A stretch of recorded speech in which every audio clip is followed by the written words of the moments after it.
Welcome to the Red Dirt D&D Q&A. This is an audience participation panel, so please participate. So what we are, for those of you who are not familiar with us, we are your friendly local 5e actual play podcast. So what the heck does that mean? So we play D&D for your entertainment. We are the adventurers of the Kobold Frontier. Do the intro.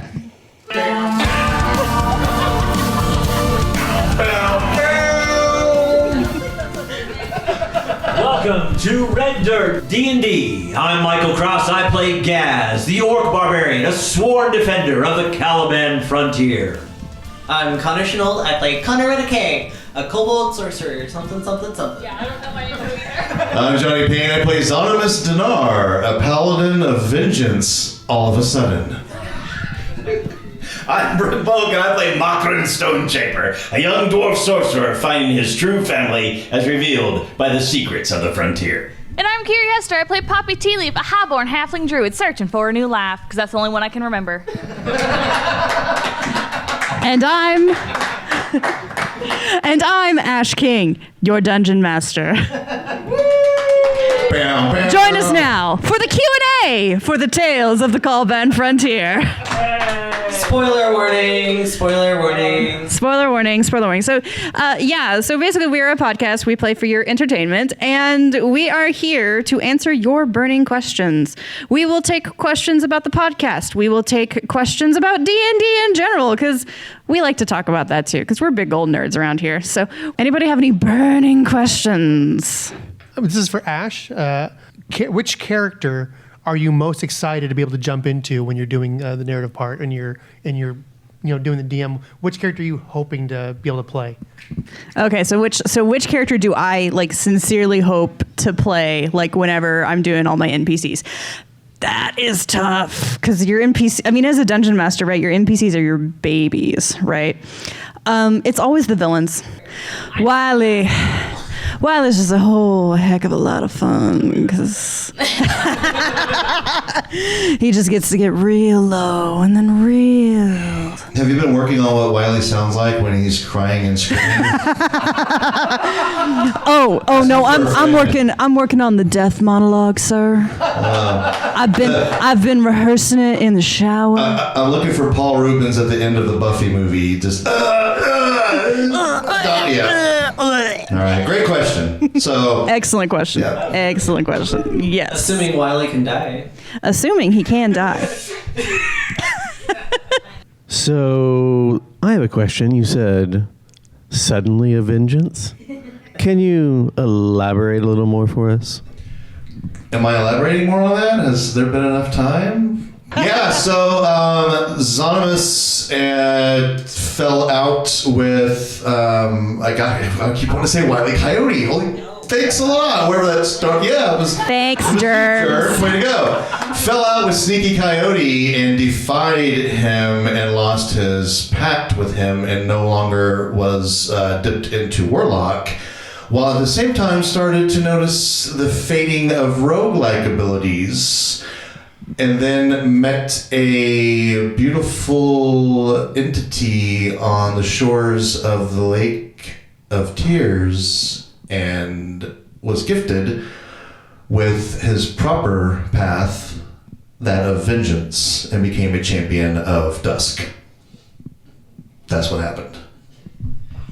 I think it was Michael who may have said it in a round table, but it's really great because in some weird way, this feels like you said, the proper path. This feels like where Zonarmus belonged, even though he was the rogue.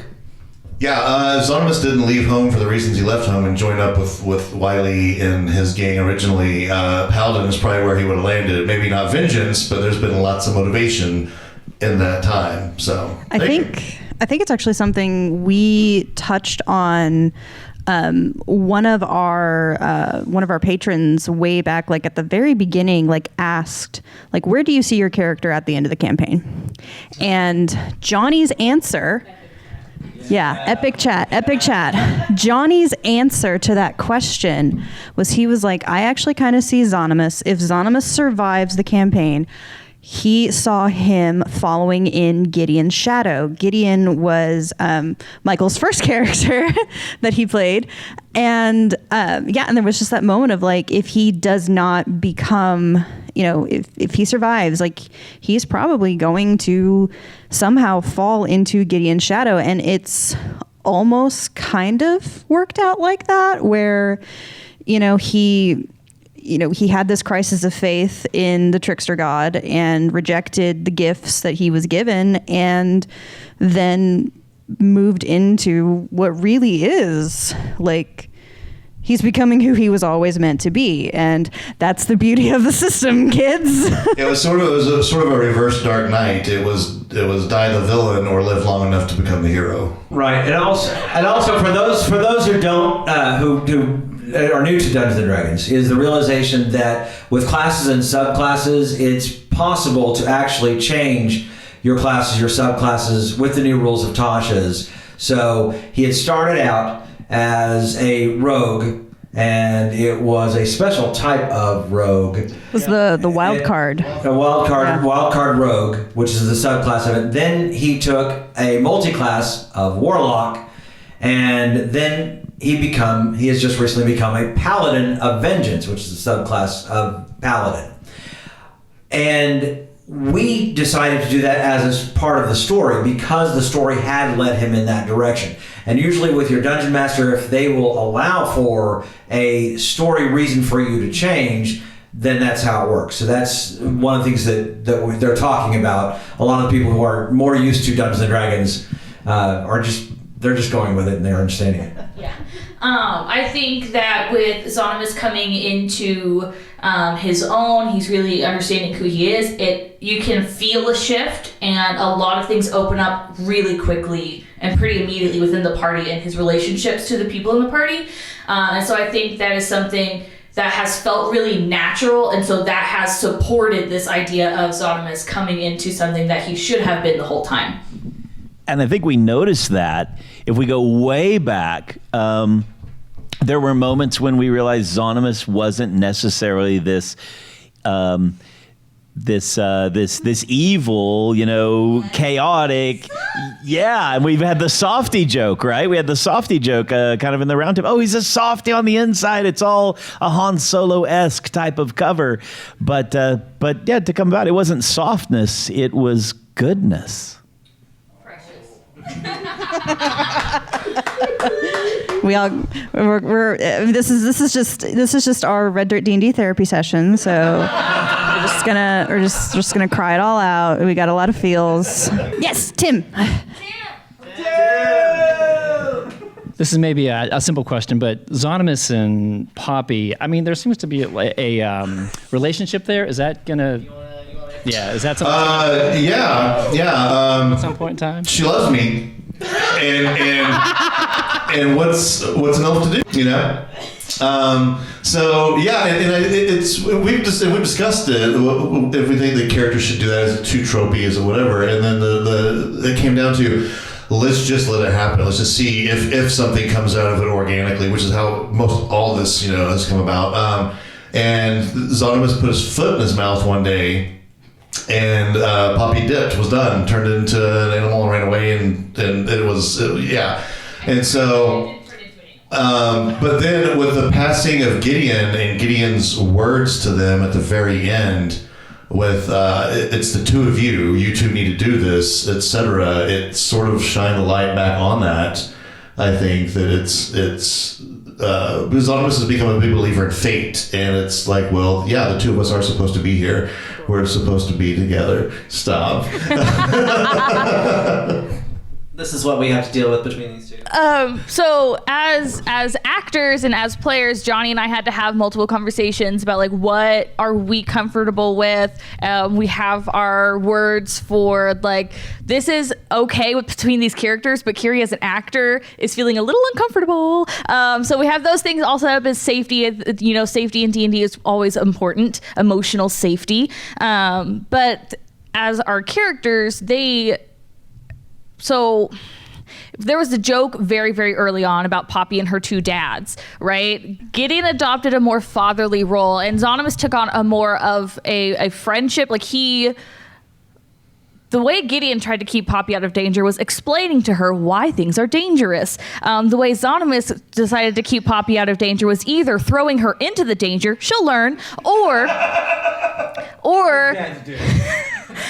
just literally like coming between her and the danger. So think back to the first time we meet Wiley. Zonimus pulls the whole party back. He's like, this is not gonna fly, those kinds of things. We aren't ready for this, all that kind of stuff. And so those are kind of the two things. And so his role as dad quickly declined, and he just became a really good friend.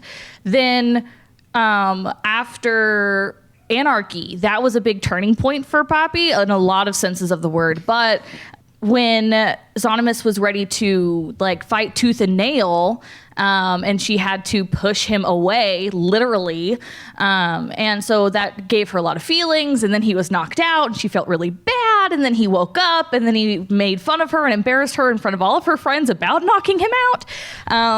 He deflected with humor. He didn't make fun of her. She felt like he was making fun of her and embarrassing her in front of everybody because she was still very new to her powers. She still didn't know how to control them, and it was like he was embarrassing her. And so with the realization of that embarrassment also came this realization of, I don't understand these feelings I'm having, because Poppy doesn't understand how feelings work. And I think the course from essentially the Zonimus Vision Quest is what I'm calling it, all the way to Gideon's death was like this weird, I don't know how feelings work. I'm going to try to figure it out. Maybe I should talk to Gideon. Oh, wait, I can't anymore. So then she deals with a lot of other feelings that she doesn't know how to deal about, because Gaz is a whole separate thing. And through all of those changes, Zonimus is there, and like he's pretty constant and persistent and seeking her out and those kinds of things. And so I think, especially, and that's what I kind of poked at a second ago, is that as he figures out kind of who he is and falls and accepts who he is, it's easier for Poppy to accept him as he is, and she doesn't feel like he's lying to her anymore. So I think that was a big thing as well.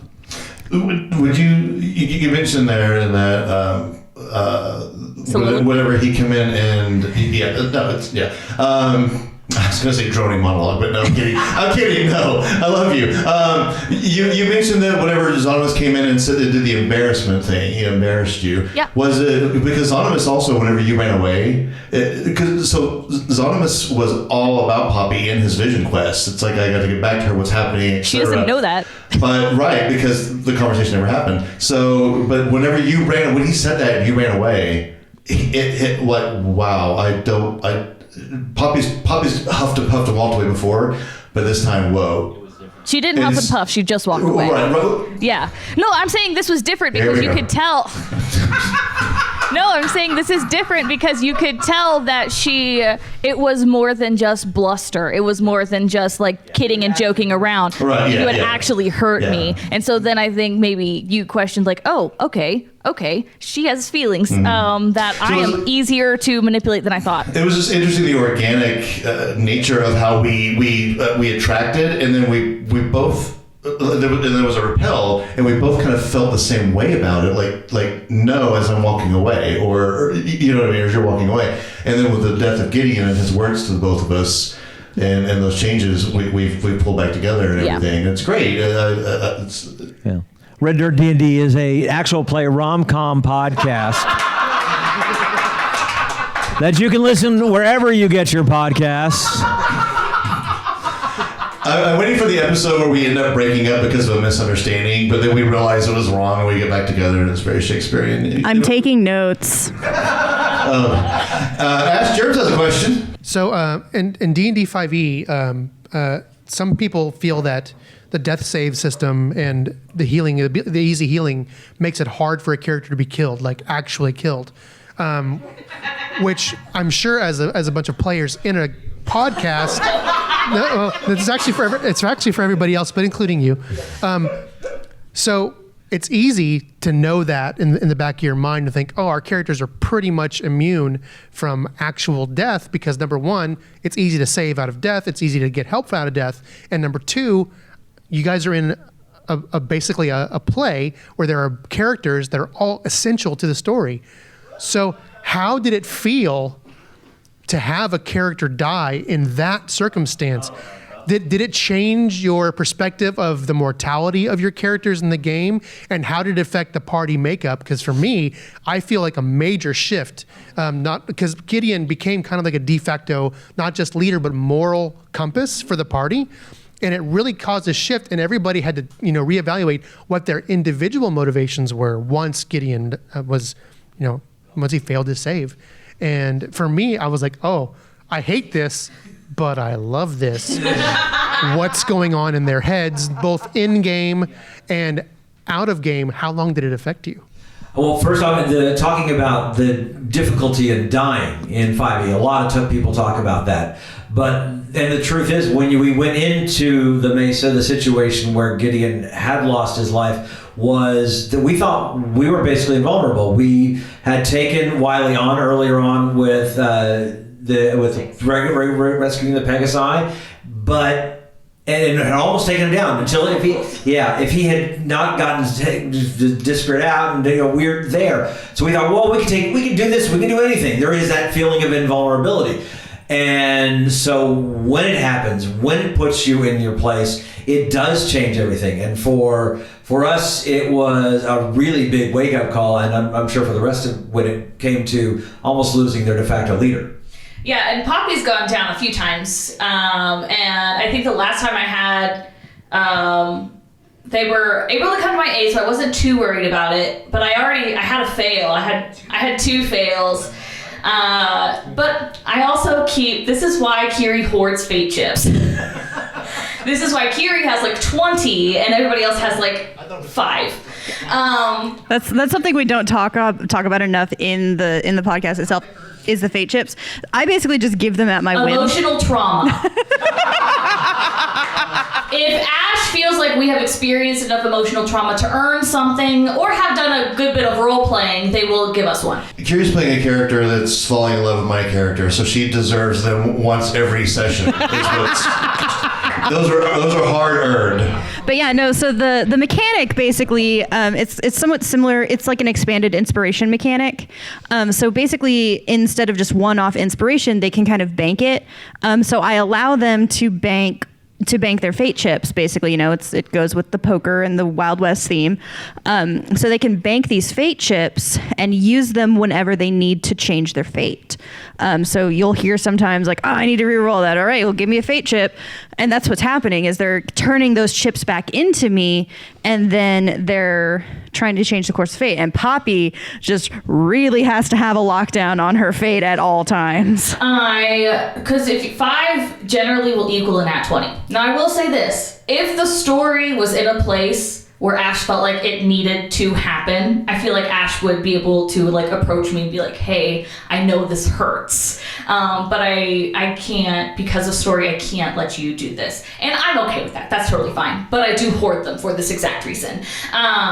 Because sometimes my dice are real spicy and don't like to help me. Wait. Here we go. I can count on... Mokrin gets them anytime I happen to roll over at 10, because it's just like this unexplained event that happens. That's why you have 3. That's why I have 3. So at the table, talking about Gideon's death, Ash tells us he's gone. The light has faded from his eyes. Oh, yeah, there's nothing you can do. And for a few seconds, all of us sat in utter complete shock. And then Ash was like, okay, it's your turn. And like, we weren't going to stop. Combat goes on. And so then we're all scrambling to come up with individual plans of how we're going to get out of here. I think the end of the episode was right around that time. So we had like a 5-minute break for us to be like, okay, what are we going to do? How are we going to try to fix this? And I think that the way the following episodes, Poppy has a plan, and the attempted resurrection. I don't remember the title of that episode, but that one is Poppy has a plan. I thought there were 2 separate ones. I'm sorry. In Poppy has a plan, I think because we were able to like let that character go, it helped us as players kind of let that character go. But we also understood that our characters were dealing with grief and dealing with it in very different ways, right? Poppy doesn't understand how grief works. Zonimus knows oh too well how grief works. So we all were dealing with it differently, and I think you really see that in the characters in 71 as we're starting to like pack up and move on. And Konnor has some really great moments, and Makra has some really great moments. Yeah, there's very much of a tonal shift once that happens, that we all have to kind of scramble to figure out like how we work with each other. And like it just hits so hard because like again, like Michael was saying that like we had the fight with the Pegasi against Wily, and like you and I had like 2 crits on our dex saves. You had 2, I had 1. And so it was successes. like crit successes, yeah. So like we were up and back into the battle, and then like in the Mesa we're just like, we could take this. Like, what's the worst thing that they're gonna throw us? So Makran was dominating saves from Fortunato, and I feel like it lulled you into kind of a false sense of security, because, and you said this in the round table afterward, you realized that you could have tried to counterspell the power word death after it was too late. Yeah, both. Because you're like, player oh, I'm and saving. character. This guy's not so what happened? Yeah. And I felt that. I was like, oh, crap. Oh, this is going to be horrible. So I just want to like say this, like at least I did. I think they kind of did too. We all kind of like, or I did, went into that recording session like, okay, Konnor's gonna die, and then yeah, I thought so. The Steel Predator. Yeah. That's one of my all-time favorite bad, like usually a killer device that the bad guy sends after you. And I was like, well, it was nice knowing Konnor for and so maybe 6 episodes. I was like, all right, like, well, I was out of the bag for a good few episodes. I had my run. It's all good. So like, I was just like, kind of like, okay, I'm kind of sad, but like, maybe I could get another spot. And some other character comes in, but so like I went in fully just being like, okay, this character like is gonna die of mine, and then it ends up being someone else. So I was like, holy yeah. I was not expecting to get out of this alive. And it's a good thing with like Konnor, because like he played that scene very smart of like Gideon had given him that 1 point a hit, however you phrase that, 1 hit point, yeah. And like Konnor being Konnor is like, okay, well they still think I'm down, so let me just play dead. And like, so I was able to kind of play that smart, and then learning the news later that not all of us made it out of there was kind of devastating as a player and as a character. What was the general feeling in the room when you heard the phrase legendary save? When somebody cast something on Serafina, that was the first one. Yeah, that's the first one. And it just bounced off of her. It was Fortunato had the ability to legendary saves. Serafina is, because she was a Rakshasa, was not able to be sent to a different plane. That's what it was. Was not be able to be. So all of a sudden, we got this beautiful twinned moment of banishment. And this is great. So he's going to twin the spell. Both of them are going to be banished. One of them could immediately just save against it. The other one, you just couldn't do it. Yep. And we still didn't know who they were or how we were able to do We this. were still pretty sure that Serafina was some kind of vampire at this point. Yeah. So And then Fortunato was a UNT. And then, so you thought, oh, these two are cronies to the BBEG, which is Wily, and it turns out the balance of power was a little bit lopsided. This is why we're like, we have good plans. They never work out for us because it's a good plan. Twinning banishment. Yep. If it had gone off, it would have been like, oh, finally, or like we get some peace for a bit. But of course, it didn't, and it makes for a better story. But also, it's just like, we have good plans. They just don't work out for us. Does Because it- Ash is too smart for us. They're playing 4D chess and we're just playing checkers. Does it make you more cautious now? In ways, yes. In other ways, no. I noticed you didn't give it to Johnny. You're like, no. Yeah, that sucked. That was bad.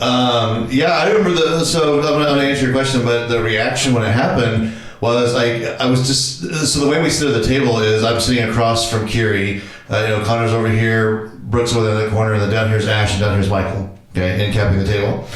And I'm staring off into space, dreamily at Kiri, and then I hear power word kill. How many hit points do you have? And I'm like, oh, this is no problem, whatever. And I just and then I hear the number that's below 100, and I'm like, wait, what?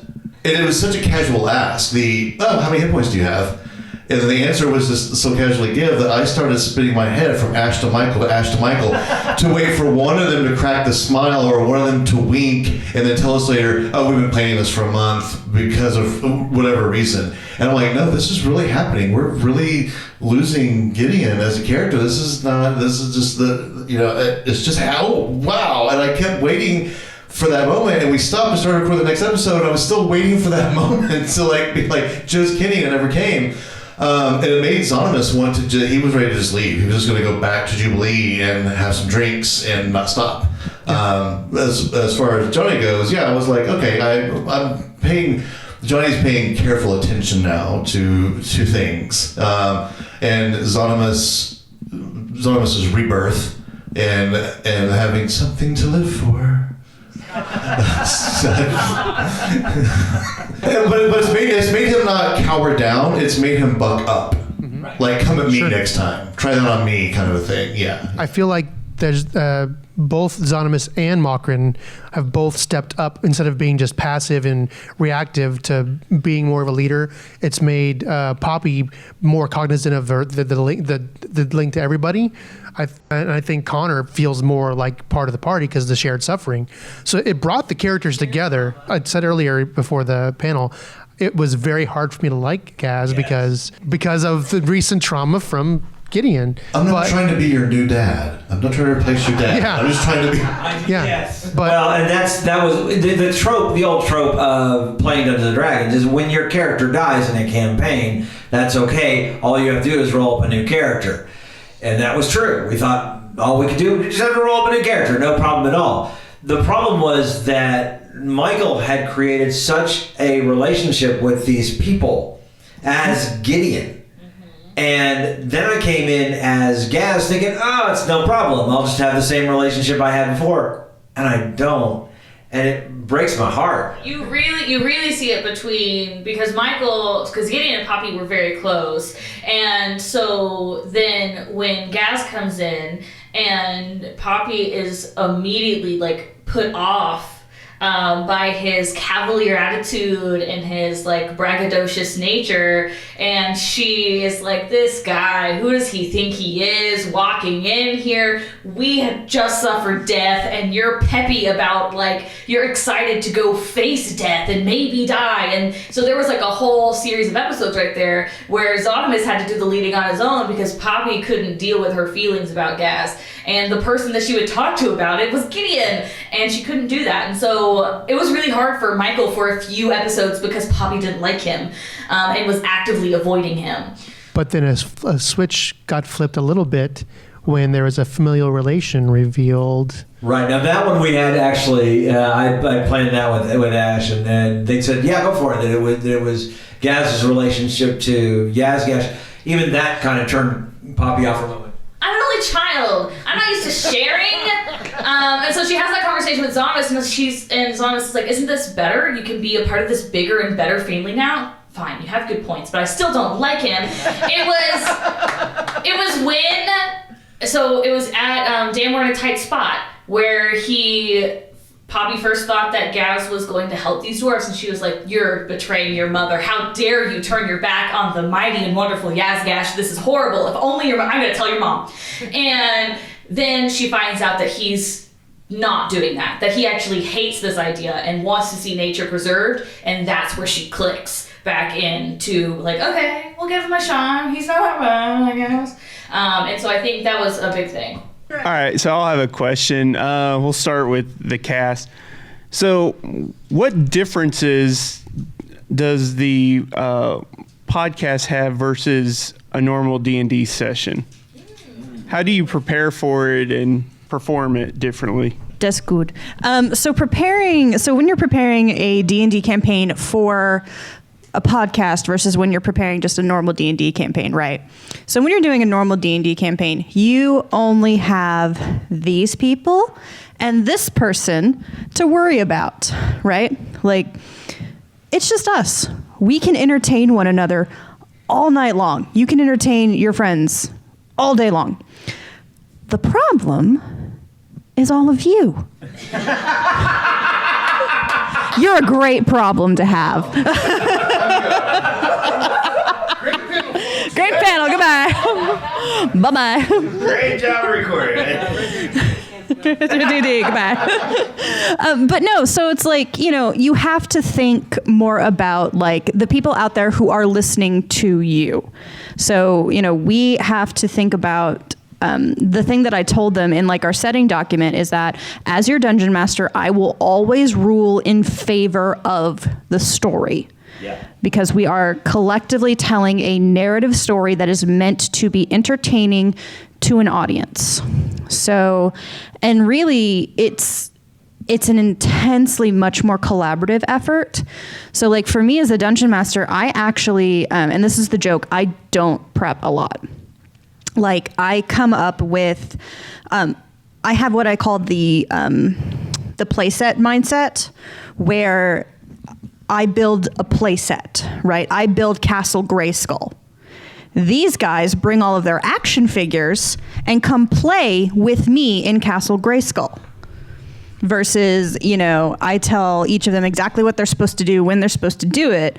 No, they all get to have their own opinions and get to bring things to the table that you don't always get to in a normal D&D campaign, because it's very like, okay, the DM has the set encounters and the set thing, and like Brooke always gives me wonderful world building stuff. Like when the steam and whistles came out, just all of a sudden just steam and whistles, and I was like, that is such just a great, like, yeah, that is a dwarven phrase, like that is a thing that happens. Or like, Konnor will give me something for the dragons, and it was like, yeah, that's going in there. So it's a much more collaborative effort, and I basically just kind of write out bullet points. I write out for each. We record in 4-hour chunks, and for that 4 hours, I have my 4 bullet points that I have to hit. I don't care how we get there. I just care that we do. So what's playing like? Going back to the steam and whistles, etc., the world building, Orc Egg Omelets has made its way into a couple of home games and some other gaming groups. But answering your question, being in a podcast, playing a podcast versus playing just playing, I cuss a lot. I can't on the podcast. It's so difficult. Role playing heavy. I mean, and I want to role play in every game. I play Pathfinder, that's more tactically combat, and I'm in there trying to role play with the freaking monster that we're fighting. Can we talk? I bet charisma can get us out of this fight, and damn it, it has sometimes. But also, I also something I miss in just home games or private groups is people will write a backstory, and it's like the DM's like, oh, I told everyone to write a backstory. You did. Let me look at it. Cool. And if the next year you don't hear anything about that backstory, whereas when you're doing it for a podcast, that backstory is threads in the weave of the overall story and everything. Right. Yeah. So I created Orc Egg Goblins. Damn it, that's something. So yeah, that's for me. That's the big difference. Brooke. I have to keep my cut up in check. Right? The idea of just like, I know, but it's shocking. It's absolutely working. Do you keep it? No, the three of us keep it. All right. Yeah. No, because just the banter and the puns and the things and the stuff, and that's a great game, and you can have a game like that. But from its inception, Red Dirt has been a little more serious, a little more fun in the story element of it. But the great thing is, this collaborative thing that Ash was mentioning is that they have bullet points, and we kind of have bullet points kind of in our head, but there is very little planning. In fact, the times we've tried to plan, it has not worked at all. It is just crashed and burned. And so it is, I love the narrative aspect. I love the backstory aspect. I love the fact that it very much is kind of improv-esque, like a home game can be in those regards. So, Konnor, what about you? Speaking of plans that go awry, remember that entire episode that Poppy spent warning everybody at the last stop about a man named Fergus, because she was sure that Fergus was the one that was going to come after her, and Fergus is nowhere to be found. He might be dead. We don't know. But it's in hindsight, I listened back to that episode and just laughed the entire time. I had a plan. I had gone into that recording session saying, I need to warn this person, I need to talk to this person. I had a list. I had a to-do list of things I wanted to do in the last stop, and it was all worthless. Waste of time. But for me as an actor, we do start probably around 10 a.m. And so on my drive-in, I am doing car karaoke and warm-ups and those kinds of things in the car, so that Poppy doesn't sound like she just woke up. Lots of water. I have like a half gallon of water before I even get to the studio. And then the round tables, we learned very quickly, are essential for us to remember what's happening in the show. And we all rely a little bit too heavily on Konnor's note-taking, and it's fine. But for me personally, my playstyle isn't different really at all between my home game and this one, except that I'm playing wildly different characters. So with Poppy, it's getting into her headspace and remembering her paranoia about everything. For me, I've played in a lot of like AL D&D games, and like just like right by the book or module or whatever. So there's not a lot of like real like role play or improv unless you try and insert it yourself. So like I'm fine with like either way, but for this podcast it's a lot more like challenging for me specifically because I don't have a lot of like actor background or anything like that to actually try to improv with these people. And like I've learned a lot since working with them, and like read a book halfway through, watch some stuff, and so it's been kind of like interesting to try and like make Konnor like cohese with these people without it being like shoehorned in. So that's been a challenge for me, but then also it's been a lot of fun. The biggest challenge, of course, for me is this. It's audio. I've got to think about, and whereas if you're at a table, you just everyone's talking to each other. So you're sitting with 6 friends and you're all just talking to each other. I have to focus on what is the audio sounding like. I have to make sure that everybody can be heard, and that if at any point we're all talking over each other, but someone says something important, I can actually say, okay, hold on. Johnny, you just said something very important. Say that again, because we've got to be able to hear. Everybody shut up. Yeah. We need this line. And so, Take 2. So really, audio is the biggest deal on when it comes to the biggest change for me for anything else. So I'm focusing not only on my character, what my character can do, but also I'm thinking about the audio and how it's going to sound to the audience. Like I remember, so just in some recent episodes that are being edited currently and about to be released, I had an NPC who I had originally decided was going to use like the royal we and use a very collective style of speaking. You know, it's not I say this, it's we say this. And so I had to have a few moments where I was like, okay, Michael, I need another take, because I had to go back and repeat the line And it's like it was a completely improv line, but I had to repeat the line in the style that I wanted for that NPC. And that's the beauty of this, is that we can go back and do that, and we can go back and fix that. Another like thing that's different for like the podcast is, since it's audio only, you can't just be like, I do this with my hand. Like, you have to actually say, like, I wave my hand. Yeah, we really have to describe.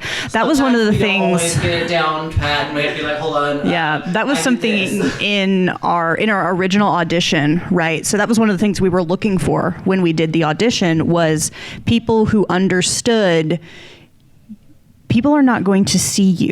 So you have to describe what you're doing. You have to tell me what you're doing. And there was one young man who, unfortunately, that's just what he did. Like, he would be like, my character does this. Or he had so much physicality, and he had to like, he would have been great if we were streaming, but we're audio. So I'm going to pause you here because I have a question for you, Konnor. It's a very important question. So this comes from Hal22, our good buddy Hal. Oh, yay! I'm nervous. Right. Okay, so Konnor. So Konnor used to be an NPC.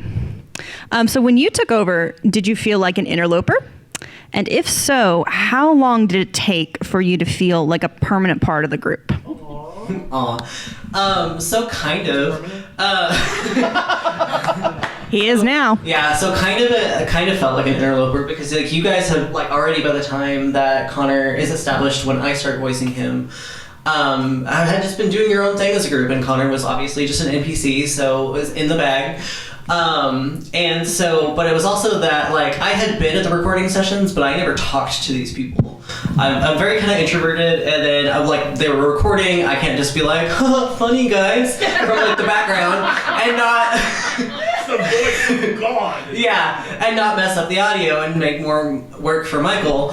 And so, but it, like, the way that Konnor is actually introduced kind of lends itself into like him being drawn in more as like an actual part of this cast.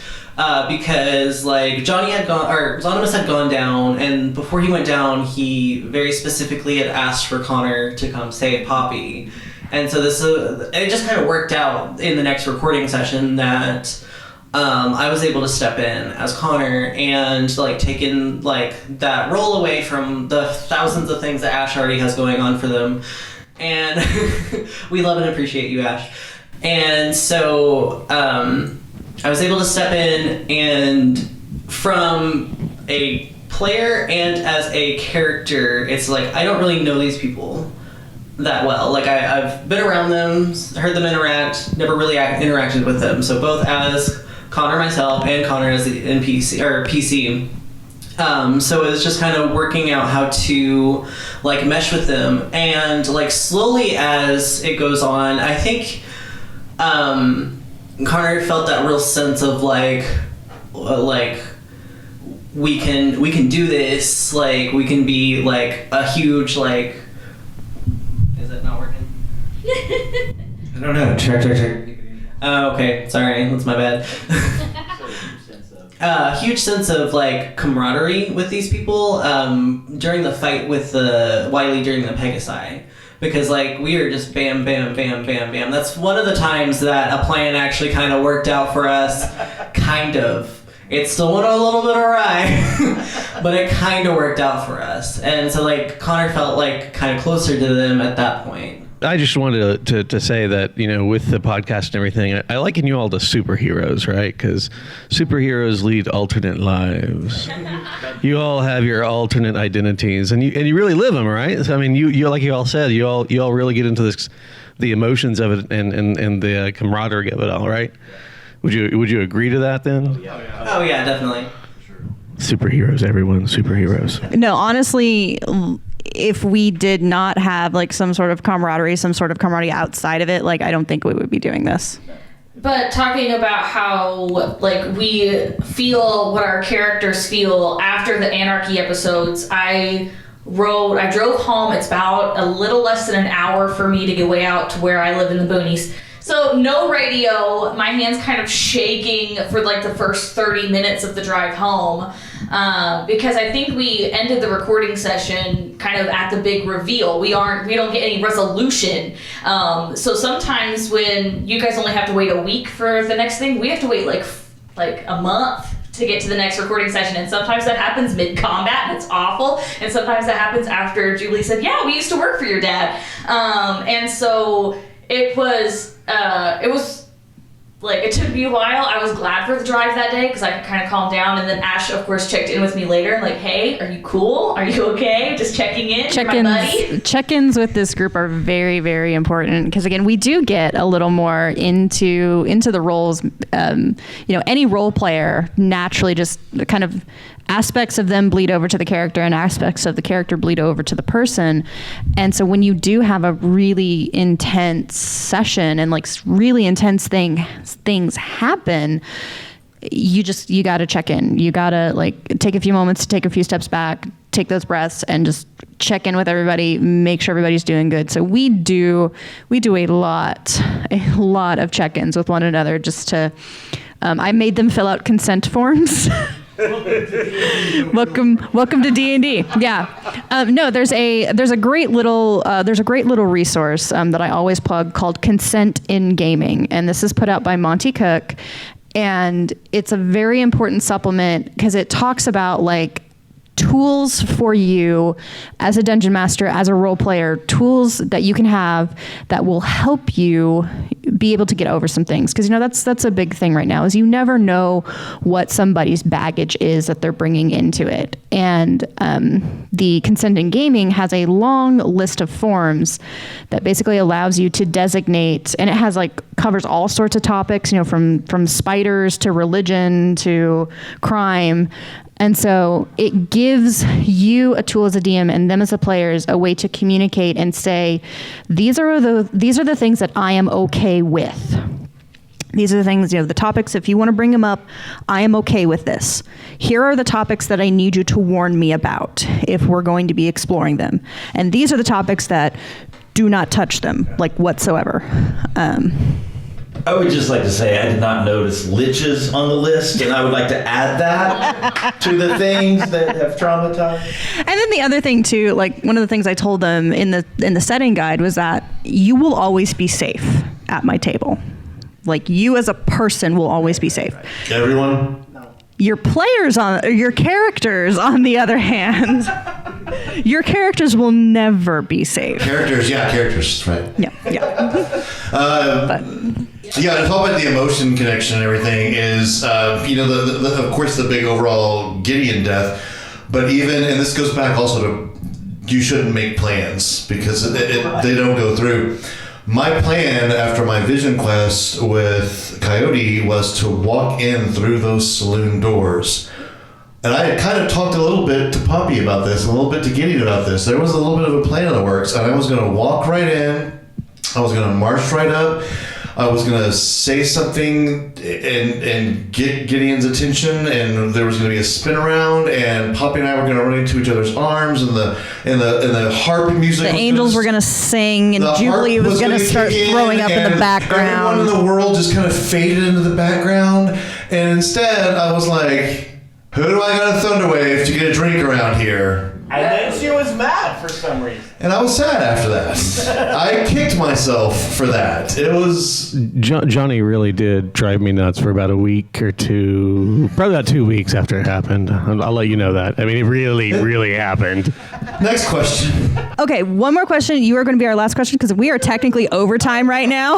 It's probably more of a question as a DM, when you hear your group, and maybe the group too, going to a topic or to a situation that maybe is not okay. Mm-hmm. How do you segue away from that, and how do you get over it? Like address it? Yeah, excellent. So we actually did have something very similar happen. So there was a certain a certain moment on a certain ship where a certain half-elf and a certain halfling were having a very heated argument. Enemies to friends. Yeah, it was a very heated, very, very heated argument. And you could tell, like, looking at it, you could tell it wasn't just the characters, it was the players who were kind of getting into one another. So literally at that moment, we did have to have okay, everybody stop. Actually, I dropped a fireball on them. We dropped a fireball and we ended the episode. Yeah. But afterwards, we did have a very long conversation about, hey, what was that? And hey, where was that coming from? So we addressed it just like right up, and like, you know, I had private conversations with them to just kind of feel it out and figure out, okay, where did this come from and what steps can we take to avoid it in the future? So yeah, sometimes it is just as simple as just drop a fireball on the party. And I think once we were out of the moment, almost immediately out of the moment, Kiri and I discussed it, and it was a great conversation, and it was... The whole argument was a misunderstanding. Kiri didn't understand what Johnny was trying to do, and so Poppy was resisting. I thought she did. Hold on, I'm bringing the mic back up to you. But yeah, no, it turned into one of those things where we just had to have a frank conversation about it and our recruiting has been better for it. That was a really big moment for us. We grew from that, yeah. For us to realize, hey, we're a podcast. We're not streaming this live. If this kind of thing happens again, we can just say, hey, stop. We can time out and... Johnny, what are you trying to accomplish? And talk about it. Michael is great editing. We can cut stuff out. And so I think, I think Ash being really cognizant of what kind of our yes, no's, and maybes are, is that they are able to just not even give opportunities for those things to come up as well. So, and the good thing about what they were talking about, the forum, is that you never have to rationalize. You can just say, I don't want to talk about this, and I don't want to talk about why I don't want to talk about this. And sometimes you can give a thing in there, and you can say a caveat, like, I'm uncomfortable talking about this except in these situations, or I'm okay talking about this when it pertains to my own character, but not characters that I care about. The X card system is also a great system if you've never heard of this before. I use this especially like at events and in public gaming spaces. So what it is, you give everybody a note card, and it has a big black X on the back of the card. And the rules for the card are anybody can toss down the X card at any point in time if they are, feeling uncomfortable and they're not comfortable addressing it directly. They can toss down the X card, and then you have the responsibility as the game master to be like, okay, wait, hold on. We're getting too deep into this. Let's move on from this. And you don't ask questions. You don't ask people to rationalize. Obviously, if they want to come to you afterwards or in a more private setting to explain further, they can.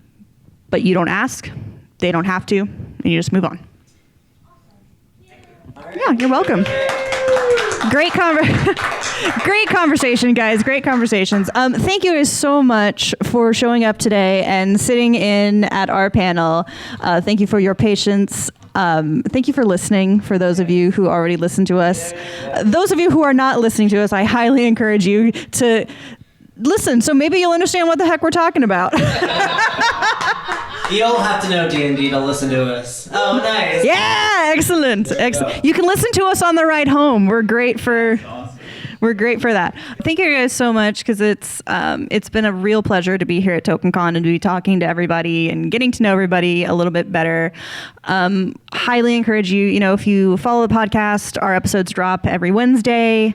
If you want to hear more just nerdiness about D&D in general, Michael Cross and I host a Twitch stream every Tuesday night, 6:30 p.m. Central Time. That is twitch.tv/reddirtdnd. So you can come and pick our brains about all of your burning, dying D&D questions and get all of your D&D news. But as far as Red Dirt D&D, yeah, we're on all of your favorite podcasting apps. So give us a listen. We know you love us, but And make sure to check out our YouTube page also with Secrets of Monster Island. Yes. And starting this Thursday, every other Thursday is going to be Plausible Deniability with Brooke, Johnny, and I at 7 o'clock. So we are all over the place. My goodness. We have diversified the portfolio, as the good advice would say. But yeah, thank you guys so much for joining us. Go out, enjoy, play some more games. I mean, bow, bow.